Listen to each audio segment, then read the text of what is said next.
امریکی صدر Donald Trump کا ابنائے ہرمس میں جہازوں کی نقل و حرکت بحال کرنے کا اعلان۔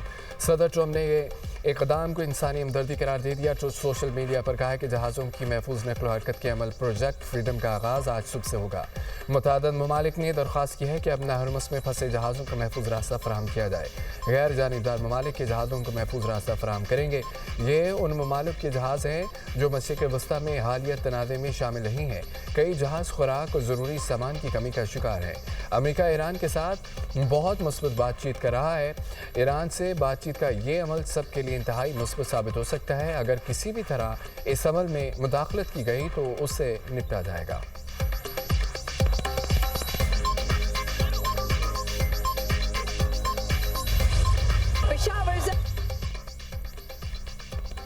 امریکہ نے پاکستان کے ذریعے ایران کے 14 نکاتی منصوبے کا جواب دے دیا۔ ایرانی وزارت خارجہ کے ترجمان اسماعیل بقائی کی تصدیق کہتے ہیں ایران اب امریکی جواب کا جائزہ لے رہا ہے۔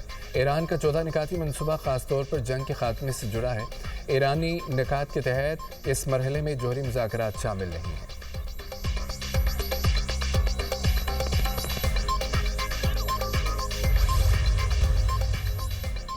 ایران کے 30 دن میں جنگ کے مکمل خاتمے کی تجویز ایران کے امن منصوبے کی مزید تفصیلات منظر عام پر آ گئیں۔ الجزیرہ کے مطابق ایران کا امن منصوبہ 3 مراحل پر مشتمل۔ ابنائے ہرمس کو کھولنا اور ناکہ بندی کا خاتمہ پہلا مرحلہ ہوگا۔ سمندری بارودی سرنگوں کو ہٹانے کی ذمہ داری بھی ایران سنبھالے گا۔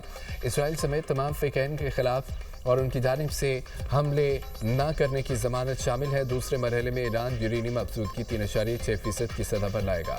ایران کے جوہری ڈھانچے کو ختم یا تنصیبات کو تباہ نہ کرنے کی ضمانت شامل ہے۔ ایران کے منجمد اثاثے مقررہ مدت کے بعد مرحلہ وار بحال ہوں گے۔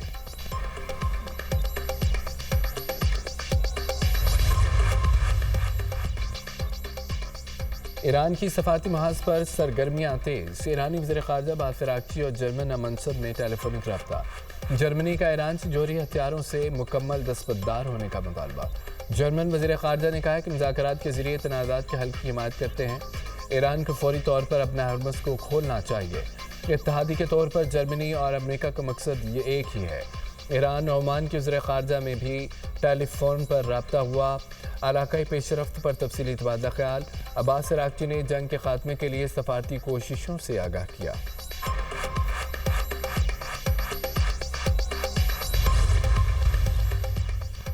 امریکہ اپنی افواج اور طیارہ بردار جہازوں کی قبرستان کے لیے تیار ہے۔ مشیر ایرانی سپریم لیڈر محسن نزائی کا کہا امریکہ کو سخت انتباہ۔ کہا کہ امریکہ دنیا کا واحد بحری قزاق ہے جس کے پاس طیارہ بردار جہاز ہیں۔ ایران کے پاس ان قزاقوں کو لگام ڈالنے کی بھرپور طاقت ہے۔ اپنے بحری بیڑے اور فوج کی تباہی کے لیے تیار ہو جاؤ۔ امریکہ کو اسپہان میں گرنے والے اپنے طیاروں کا ملبہ یاد رکھنا چاہیے۔ پاسداران انقلاب کا کہنا ہے کہ واشنگٹن کے پاس فیصلوں کی گنجائش ختم ہو چکی ہے۔ ٹرمپ اب ناممکن فوجی مہم جوئی یا تلخ ڈیل میں کسی ایک کا انتخاب کریں۔ فیصلے کے لیے وقت تیزی سے گزر رہا ہے۔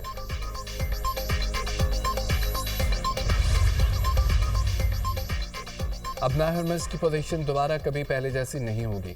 ایران کا 2 ٹوک اعلان۔ ڈپٹی اسپیکر ایرانی پارلیمنٹ علی نیکزاد کہتے ہیں کہ ہرمس صوبے کے حکام اور تعینات فورسز کو ٹاسک دیا جا چکا ہے۔ امریکہ ہرمس کھلوانے میں ناکام رہا۔ ناکہ بندی بھی کامیاب نہیں ہوگی۔ اسرائیل کے بحری جہاز کبھی اپنا ہرمس سے نہیں گزر سکیں گے۔ امریکہ اور اس کے اتحادی جارح ممالک کو بھی پابندیوں کا سامنا ہوگا۔ باقی ممالک کے جہاز ایران کی اجازت سے اپنا ہرمس سے گزریں گے۔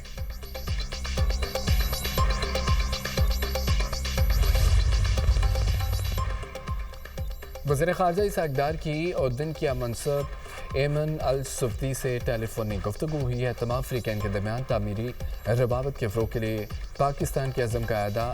اردن کے وزیر خارجہ نے خطے کے امن کے لیے پاکستان کی کوششوں کو سراہا۔ دونوں رہنماؤں نے پاکستان اور اردن کے درمیان مضبوط 2 طرفہ تعلقات کا بھی اعادہ کیا۔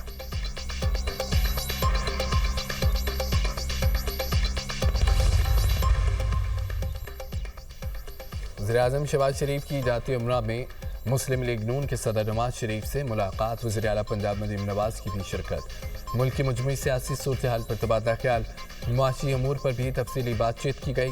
وزیر اعظم نے نواز شریف کو مشرق وسطیٰ کی صورتحال اور پاکستان کی قیام امن کے لیے کوششوں سے آگاہ کیا۔ عالمی منڈی میں تیل کی قیمتوں اور عوامی ریلیف کے لیے حکومت کے اقدامات پر بھی قائد نون لیگ کو اعتماد میں لیا گیا۔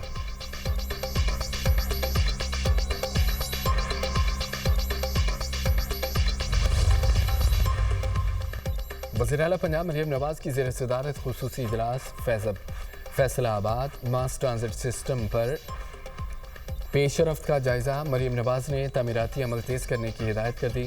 ماس ٹرانزٹ سسٹم میں اچھی اور وسیع ایلیویٹر نصب کرنے کا حکم۔ 20.5 کلومیٹر طویل ماس ٹرانزٹ سسٹم میں 21 اسٹیشن بنیں گے۔ 11.3 کلومیٹر روٹ اور 11 اسٹیشن ایلیویٹڈ ہوں گے۔ فیصل ٹاؤن اور ایئرپورٹ چوک میں ڈپو بنائے جائیں گے۔ وزیر اعلیٰ مریم نواز کا ہر اوپن مقام پر اربن فارسٹ اور سبزہ لگانے کا بھی۔ پاک افواج نے شکست دے کر بھارت کا غرور خاک میں ملایا۔ 1 سال بعد بھی بھارت اپنے زخم سلا رہا ہے۔ وزیر دفاع خواجہ آصف کی میڈیا سے گفتگو کہا کہ بھارت پاکستان پر حملہ کرنے کی اب جرأت نہیں کرے گا۔ بھارت افغانستان کے ذریعے پراکسی وار کر رہا ہے۔ ایک اچھے ہمسائے کی طرح خطے میں امن چاہتے ہیں۔ مار کے حق کو 1 سال گزرا، ہمیں تجدید عہد کرنا ہوگا۔ اپنے ذاتی مفادات پیچھے رکھ کر قومی مفادات کو ترجیح دینا چاہیے۔ اپنی بہادر افواج کو خراج تحسین پیش کرتا ہوں۔ زندہ قومیں اپنے محسنوں کو بھولتی نہیں ہیں۔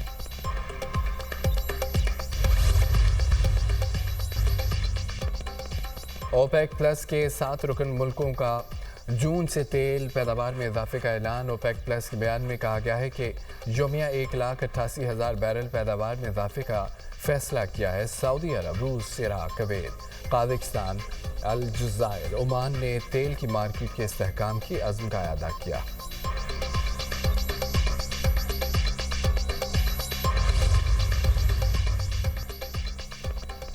جنگ کے بعد تیل کی قیمتیں کم ہونی چاہیے۔ امریکی وزیر خزانہ اسکاٹ بیسن کا کہنا ہے کہ مستقبل میں تیل کی قیمتوں میں کمی کی پیشگوئی ہے۔ اب نہر ہرمز سے مزید جہاز گزرتے دیکھتے تو حیرانی نہیں ہوگی۔ ایران کو جہازوں سے ٹول وصول کرنے کی کوششوں سے زیادہ فائدہ نہیں ہو رہا، اور صدر ٹرمپ کی چین کے ساتھ آئندہ ملاقات میں کسی تبدیلی کا امکان نہیں ہے۔ امریکہ کی توانائی برآمدات اب بلند ترین سطح پر ہے۔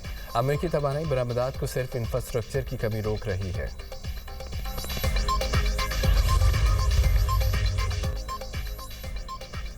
گرمی اپنا رنگ دکھانے لگی۔ سندھ کے بیشتر علاقوں میں ہیٹ ویو۔ حیدرآباد اور دادو میں پارہ 47 ڈگری کو چھو گیا۔